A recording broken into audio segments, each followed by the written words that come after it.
सभी साधक इस लेख को जरूर पढ़ें और शेयर करें। डॉक्टर प्रेम जी से साधकों के प्रश्न हैं और डॉक्टर जी के उत्तर हैं। इसको अवश्य पढ़िएगा, सुनिएगा।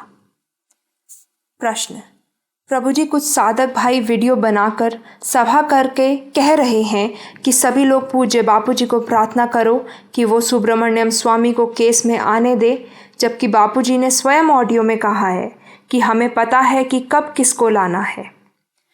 ये बात स्मरण कराने में कहते हैं कि हनुमान जी ने लंका में भगवान राम से पूछकर आग नहीं जलाई थी, और प्रार्थना करने में जाता क्या है। वे आश्रमवासी भाइयों और लीगल वालों को भी कुछ ना कुछ कह देते हैं। कहते हैं सुप्रचार ही कर रहे हो, हाथ पर हाथ रख कर बैठे हो, कुछ करते क्यों नहीं। कृपया आप हम साधकों का मार्गदर्शन करें। उत्तर: गुरु के वचनों की अवहेलना करके उनको प्रार्थना के नाम पर सीख देना गुरु में अश्रद्धा का द्योतक है। जो लोग गुरु की बात नहीं मानते वे गुरु के शिष्य ही नहीं हैं। वे लोग भजन तो गा लेते हैं, अवतार लेके आए हैं मेरे गुरुदेव, शिव ही गुरु हैं, गुरु ही शिव हैं। अपने गुरु को अवतारी महापुरुष तो मानते हैं, पर अपने आप को उनसे ज़्यादा बुद्धिमान समझते हैं। गुरु को ब्रह्मा, विष्णु और महेश तो मानते हैं, पर उनसे ज़्यादा बुद्धिमान अपने आप को मानते हैं। इससे बड़ी मूर्खता और क्या होगी। उन मूर्खों को सोचना चाहिए कि वे अगर गुरु से ज़्यादा बुद्धिमान थे तो उनके शिष्य क्यों बने।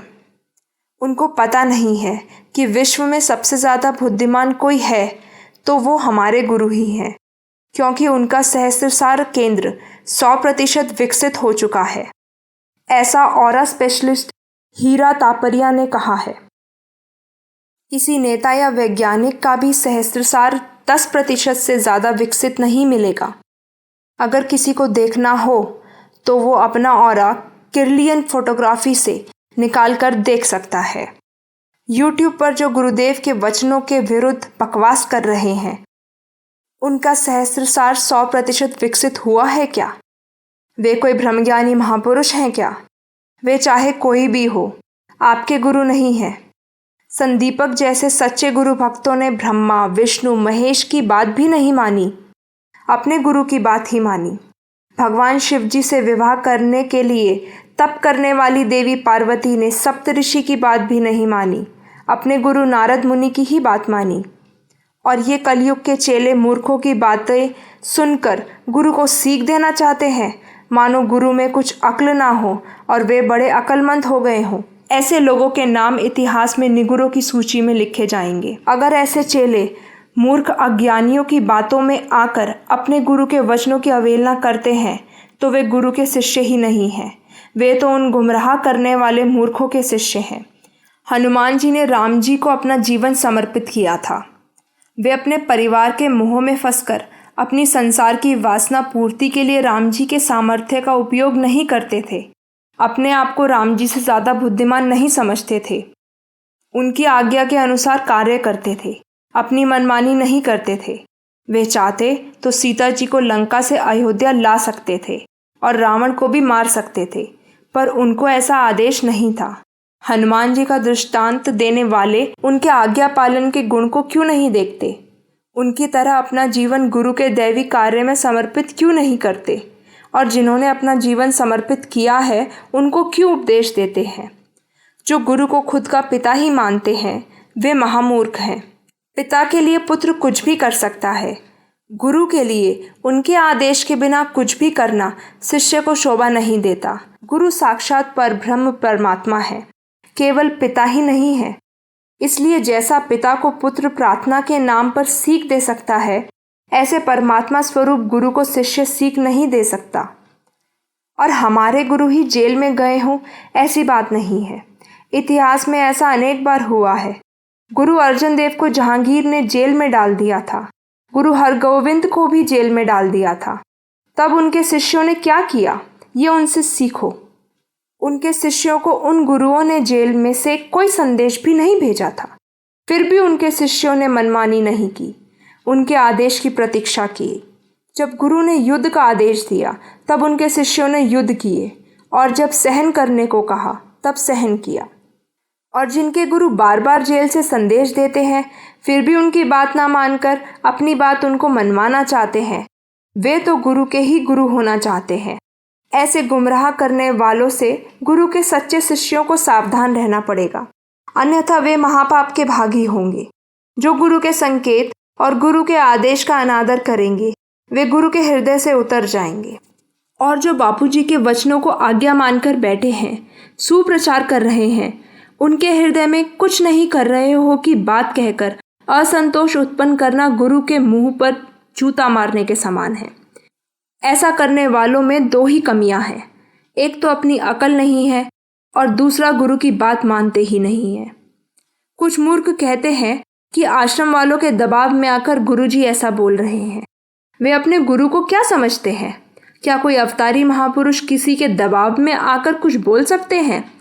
एक ओर तो आप कहते हो कि हमारे गुरु अवतारी महापुरुष हैं और दूसरी ओर कहते हो कि वे दबाव में आकर बोल रहे हैं। आपकी श्रद्धा का दिवाला निकल चुका है, ये इस बात का प्रमाण है। ऐसे लोगों ने गुरु के दैवी कार्य के लिए अपना जीवन समर्पित नहीं किया है, सिर्फ गुरु के सामर्थ्य का अपनी वासना पूर्ति के लिए उपयोग किया है। किसी ने थोड़ी बहुत सेवा की होगी तो वो भी अपने सामर्थ्य का एक अंश ही सेवा में लगाया होगा और बाकी का जीवन अपने परिवार की सेवा में लगाया है। ऐसे स्वार्थी शिष्यों को ये अधिकार ही नहीं है कि जिन शिष्यों ने संसार के सब सुखों का त्याग कर गुरुदेव के दैवी कार्य के लिए अपना पूरा जीवन समर्पित किया हो, उनको उपदेश देने लग जाएं। वे अपना परिवार का पालन करते रहे, यही बहुत है। और वे गुरु भक्ति का दिखावा करना छोड़ दें। अनन्य गुरु भक्ति का अंश भी उनमें होता तो वे संसार त्याग कर गुरु की सेवा में जीवन समर्पित कर देते। वे तो पत्नी भक्त हैं, पति भक्त हैं, पुत्र भक्त हैं, पुत्री भक्त हैं, संसार के भक्त हैं। उनको किसी गुरु भक्त को उपदेश देने का अधिकार किस शास्त्र ने दिया है? उनको तो चाहिए कि गुरु भक्तों के दैवी कार्य में सहयोग देकर अपना जीवन धन्य करें। अभी भी उनमें से किसी में सच्ची गुरु भक्ति हो तो वह संसार त्याग कर पूरी निष्ठा से गुरु के आदेश के अनुसार गुरु के दैवी कार्य में लग सकते हैं। ऐसा ना कर सकें तो दिखावटी गुरु भक्ति का प्रदर्शन ना करें। गुरु के समर्पित शिष्यों को उपदेश देकर अपनी बेवकूफ़ी का प्रदर्शन ना करें और उनके जीवन से समर्पण, त्याग और गुरु भक्ति के गुणों को सीखकर अपनी योग्यता बढ़ाएं। गुरु भक्ति का दिखावा छोड़कर सच्चे अर्थ में गुरु भक्त बनने की कोशिश करें, इसी में उनका कल्याण है। जब गुरु के आश्रम में जाने से स्वार्थ की सिद्धि होती थी तब तो वे जाते थे, और अब जब स्वार्थ की सिद्धि नहीं होती तब गुरु के आश्रम में जाना बंद कर दिया। ये सच्चे गुरु भक्त का लक्षण ही नहीं है, ये तो स्वार्थी संसारी का लक्षण है। सच्चे गुरु भक्त अनुकूल परिस्थितियों में गुरु के सामर्थ्य का उपयोग अपनी संसारी कामना पूर्ति के लिए नहीं करते और विपरीत परिस्थितियों में भी सामाजिक तिरस्कार, अपमान आदि सहकर भी गुरु सेवा में डटे रहते हैं। ऐसे सच्चे गुरु भक्तों को जब स्वार्थी संसारी उपदेश देने लगते हैं तब उनकी बुद्धि की मंदता पर तरस आता है। किसी एक ही शिक्षक से विद्या ग्रहण करने वाले कक्षा 1, 2, 3 और 4 के विद्यार्थी एक दूसरे के सहपाठी माने क्लासमेट नहीं माने जाते। कक्षा 1 के विद्यार्थी के सहपाठी कक्षा 1 के विद्यार्थी होते हैं। कक्षा 2 के विद्यार्थी के सहपाठी कक्षा 2 के विद्यार्थी होते हैं।